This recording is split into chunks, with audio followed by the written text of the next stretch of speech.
A tough guy cuts through traffic and bursts through the door.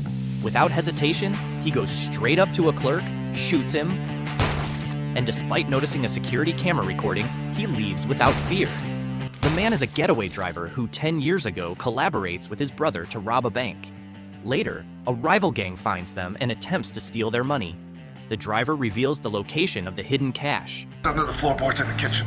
But in exchange, his brother is throat slit and the driver is shot in the head. Miraculously, he survives, but is sentenced to 10 years in prison.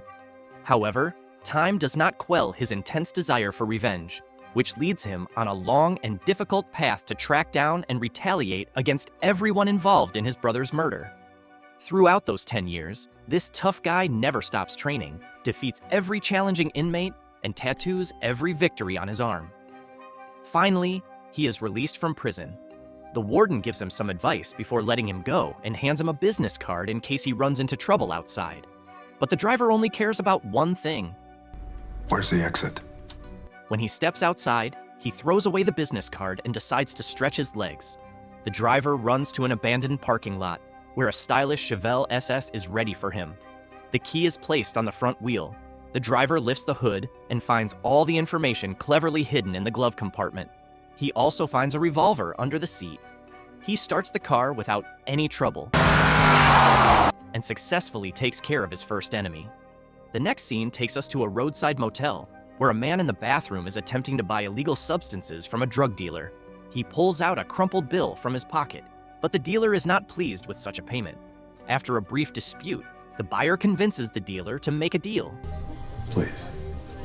He returns to his car with the purchased items. Returning to the crime scene of the first victim, it's revealed that the person who just bought the contraband is the police officer assigned to the case, Cop, who is only 10 days away from retirement. However, his drug addiction is an open secret at the police department, which severely tarnishes his reputation. Working the case with him is Detective Cicero, who also has a poor impression of him. Disgusted, she throws his cigarette butt into a cup and warns him that smoking is prohibited here. You can't smoke in here. They study the surveillance footage thoroughly, and the case becomes clear. There are numerous witnesses and video evidence, and the interactions suggest that the parties know each other. It looks like a revenge killing. Soon, an arrest warrant is issued for the driver. That night, the driver drives to a small office. Two men inside are watching a news about a recent murder of a clerk. As the driver enters, the man sitting behind the desk comments that the driver is a rule breaker. He then demands payment for the vehicle he had arranged for the driver. The driver pays up and asks for the names of the other criminals involved in his brother's murder. The informant, however, states that the cost of information has increased during the decade the driver was imprisoned. It took me 10 whole years to track down these people for you. And it costs a lot of money. Obviously, he decides this after seeing the driver pull out a stack of money. The driver is unhappy with the new pricing policy. To intimidate him, the informant tries to set his bodyguard on the driver, a champion of Samoan street fighting. However, upon seeing the tattoos on the driver's arms, the bodyguard immediately backs down. Brother, I ain't got no beef with you. Panicked, the bodyguard calls the driver a ghost and quickly leaves. The informant becomes more cooperative and even offers the driver some compensation. With the information in hand, the driver immediately locks in on his next target. His high profile also brings dangers. Someone hires a man named Killer to assassinate the driver.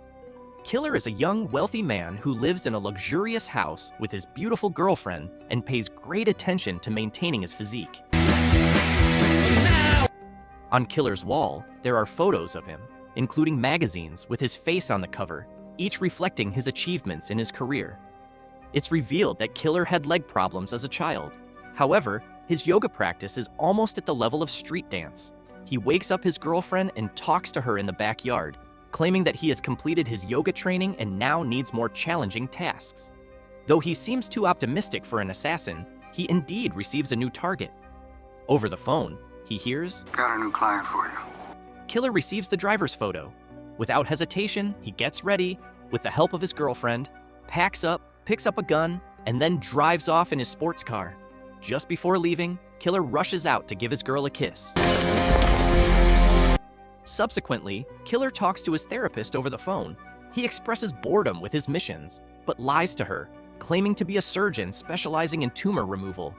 The therapist is skeptical, but continues the consultation. Meanwhile, killer observes a suspicious old man. At the police station, Detective Cicero checks the photos of the driver's tattoos. Sergeant Mallory apologizes to her for her police partner, but asks her not to interfere with his role in the investigation. After this conversation, Cicero shows cop photos of the driver, identified through surveillance cameras and the warden's testimony. Cop laughs upon seeing the driver, revealing that this man made money in prison by smuggling. Cicero tells Cop that the driver was detained 10 years ago for his involvement in a bank robbery, and that he was the getaway driver. Then, we see the robbery and how the protagonist team cleverly evades police pursuit thanks to the driver's excellent skills, especially his reverse driving. Clearly, the police don't know what to do against such clever maneuvers. We see the old man's apartment that the killer has been observing. The old man doesn't return alone, but with a young woman who has been helping him shop for groceries. He persuades her to stay for a drink. Suddenly, the driver arrives at the location. The killer ends his phone conversation with the therapist and prepares his weapons. He mentions that he plans to propose to his girlfriend, telling the doctor he has stopped taking his medication as he gets out of the car, despite the therapist telling him it's a bad idea. Then he hangs up the phone. Meanwhile, the driver gets out of his car and heads towards the old man's place. Killer follows the driver and enters through the back door. At the same time, the old man drugs the caregiver's drink, waiting for it to take effect. The scene shifts back to the police station, where we see Cop and Cicero watching a video recorded with an amateur camera. It shows the driver and his brother being held hostage by other thugs. The driver's brother pleads with him not to reveal anything, as it would get them both killed. Don't tell him, bro. Brother. In a bid to save his brother, the driver divulges the location, but as seen at the beginning of the movie, they are still silenced. The driver is shot in the head from behind by an unknown person, but before that, he vows revenge on everyone. The bullet penetrates his head, but in the hospital, he miraculously returns from the brink of death, a metal plate now supporting his skull. A thug questions why they must kill this man, but most don't care. The entire incident was filmed by the old man, whom the killer had been watching. The film returns to the driver, who bursts through the old man's door, thwarting his plan. The elderly thug tries to defend himself, claiming he killed the driver's brother under someone else's orders. This excuse doesn't save him, he is shot twice. The driver leaves the terrified girl in the apartment and runs out into the corridor. The killer is already waiting for him there. A girl stepping out of the corridor prevents him from carrying out his task without making noise. The driver shoves the girl into the next room, and a gunfire battle erupts. He doesn't shoot the killer, but forces him into a corner. This maneuver buys the driver enough time to escape. The killer tries to track the target, but fails. From the window of the old man's apartment, the assassin can only see the smoke rising from the wheels of the driver's Chevrolet as he speeds away. Meanwhile, Cop goes to pick up his son from his ex-wife's house, where she scolds him for being late. He tries to explain that he's involved in a serious case, but she is uninterested in listening. She threatens to take full custody of their son and demands they hurry to the game. On the way, Cop's overweight son, Tommy, confesses he doesn't really like baseball and rarely gets to play. The officer promises Tommy he'll talk to the coach, but then receives a call from Cicero requesting his presence at a crime scene. Disturbed by this, Tommy feels uneasy, but his father pretends everything is handled and decides to stay at the game instead of going to work, trying to win his son's favor. Taking my son to a baseball game, it's really important that I be there. Eventually, Cop arrives at the scene 2 hours late, facing Cicero's sharp criticism. The murdered old man is found to have been fond of recording indecent videos, and the cop realizes he was the one who filmed the driver's brother being killed. The officers are also aware of the gunfight involving the killer, but they don't know who the second gunman was. In his room? The killer tells his future bride that the target was more challenging than expected. He admires the driver's calmness and fearlessness. Suddenly, he comes up with the idea to propose over the phone and proceeds to do so. Marry me. His beloved smiles and is about to say. The next day at the police station, Cicero notices a strange tattoo on Cop's arm. It turns out, before his transfer, the cop served on the Los Angeles Homicide Squad, known for its dirty dealings and disreputable behavior. That's where he met his ex-wife, Marina, who was his informant. Furthermore, It's revealed that he had previously undergone rehabilitation for addiction problems. The driver, observing his next target through the car window, sees a woman with her son outside their house. Holding a gun, he decides to pay her a visit. After entering the house, he finds the woman he was looking for, but to his surprise, she is feeding a baby during their conversation. After a slap, it's revealed that she is not his intended target, but his ex-wife.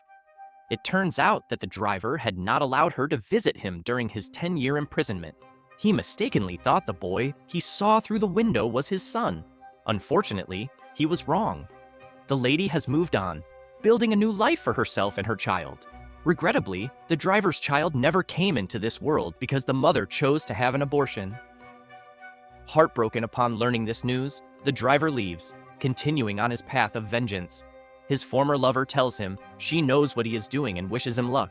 I hope you kill them all! As this drama unfolds, the killer decides to have a lavish wedding with his fiancée, Lily. There are cool race cars, a beautiful ceremony, and, of course, the most romantic part of any wedding, shooting at cans. The killer offers his wife a new start in Pasadena and promises to quit his job as a professional assassin. Meanwhile, Cop arrives at Marina's house and enters uninvited. He is surprised to find his ex-wife watching a news report about his case. He proposes they get back together and start a new life, but she refuses, stating she has moved on and built a different life for herself. She is pursuing a degree to improve her and her son's life. Cop tries to persuade her, even handing over his illegal substances and promising to go to rehab. However, he suggests dealing with it after the case is over. He says, hoping to at least spend a day with his ex-wife and son. I just want to be here with you for one night. She hesitates but does not refuse.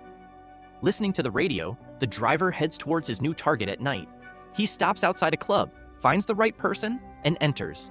His target is a security guard. The driver catches up with him in the restroom. This is the man who cut his brother's throat. After a brief conversation, the driver tells an old doorman named Joe to leave the restroom and pretend he didn't see anything, regardless of who walks out alive. Following the gentleman's advice, the old man complies. The driver locks the door, and a knife fight ensues. The driver wins the fight, and the killer of his brother apologizes. He also asks the driver to call his son to tell him his father is sorry. The driver completes his last wish in the car, leaving the nearly breathless man on the floor. Your father's sorry. The killer sits on the couch, flipping through photos of his life. His expression changes as he looks at pictures of his childhood and his disabled leg, prompting him to reach out and touch his scar. Then he starts frantically cleaning his weapons. Lily notices his behavior. She says, hoping her husband would stop, but he decides to finish the job first. I have to finish this one first, baby. Lily tries to persuade him not to do it, but he is adamant, continuing to wipe his gun. Cop wakes up in bed next to his son, who told him he doesn't like baseball. The father responds that the boy will improve. He just needs more practice. He suggests they play together, mentioning he wasn't good at baseball either. Later, he finds Marina heavily drunk in the bathroom. Marina admits that she fears eventually sinking into the hell they created for each other, always bringing pain and torment. We're going to hell for what we did. Afterwards, Cop throws the remaining substances in the trash and goes to sleep with Marina. The next day, both Cop and the killer leave their homes in the morning, each wearing a face filled with confusion and worry. Cop receives a call from Cicero, who informs him she's found a clue. Both of the driver's victims were police informants involved in his brother's murder case. She requests Cop to investigate this, but he replies that he needs to speak with a stabbing victim at Henderson, the security guard previously attacked by the driver at a club. Ignoring Cicero's request, Cop heads to the emergency room to conduct his inquiry. He insists firmly. After hearing a broadcast news that the stabbed killer is still alive and receiving treatment at the hospital, the driver quickly turns his car around and speeds towards the hospital. Meanwhile, the killer's client also informs him of the driver's surviving target and suggests he might try to finish the job. Cop is the first to arrive at the clinic. However, the driver wastes no time. In his usual manner, he heads straight to the operating room where doctors are trying to save his target's life. Without hesitation, he fires several shots at the man's forehead. Hearing the gunshots, Cop quickly rushes out from the nearby room. He chases the driver until they reach the basement, where a fierce gunfight ensues. At a critical moment, the driver seizes an opportunity from his opponent's negligence, forcing him to kneel. However, just as Cop closes his eyes, the driver vanishes. The driver gets in his car and drives away. On the road, he receives a call from the son of the man who killed his brother. The boy threatens to avenge his father. The driver tells him that although he must make a choice, he should understand that it will bring consequences. Just then, the killer catches up to him from behind. The dangerous chase doesn't last long. The driver, shot in the neck, manages to shoot out the enemy's tires and escapes into the night. The disheartened killer receives a call from his client, informing him that the mission is canceled. However, determined not to give up easily, the killer refuses to abandon his last job. The driver arrives at his father's house, suspecting his father might have betrayed them after the robbery, but finds only his mother there. Where's the old man? The woman lost her husband 3 to 4 years ago.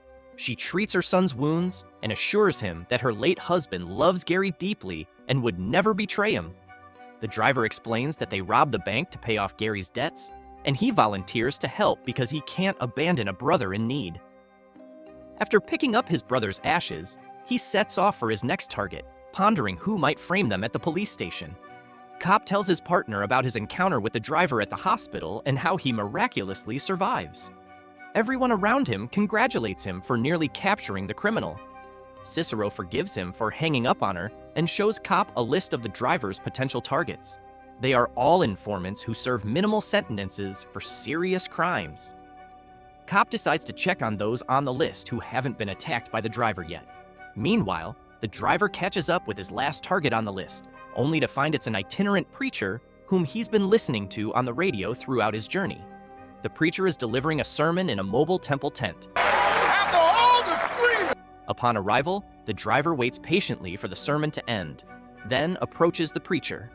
The preacher confesses that he abandons his wicked ways long ago and is now committed to guiding people onto the right path. During the arrest of the driver and his brother, he was the one who did not want them killed. Before going for a walk, the preacher's wife and children come to visit him, which surprises the driver, although he does not want to give up his vengeance on the way to the beach, as it would be one of their last walks together. The two start talking. It turns out the preacher is the father of 5 adopted children. He confesses that when Gary was killed, he just has to stand by and watch, making easy money in the process. The preacher is honest about his past actions, but also expresses regret. He mentions that he took his share of the money and then went to prison, where he finds God. The driver is visibly hesitant, but still orders the preacher to kneel, ready to shoot. In the last moment, he spares the preacher, allowing him to reunite with his family. As he walks back to the temple, the driver finds the killer waiting for him inside the tent, fully armed and ready for a fair fight, seeking recognition for his skills. The driver remains calm, calmly stating that he has no quarrel with the killer. I've got nothing against you. He also points out that the killer clearly has issues. In response, the killer takes the driver's gun, aims it at his head, and also notices the list by the driver's side.